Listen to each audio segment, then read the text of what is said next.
So, walaupun dah kenal lama, rupanya baru tahu story your failure. Yelah, ingat ke Dr. Adam ni story dia smooth sampai sekarang. I wish it's smooth.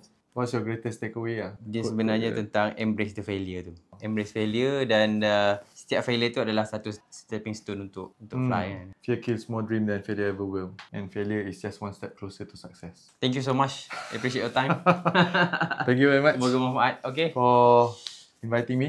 I hope that it will benefit your community. It's also a good gift for me jugalah. Yeah. Dan saya boleh kongsikan dengan anak-anak, insyaAllah. Cerita Untold story lah. Yeah. Uncensored kan.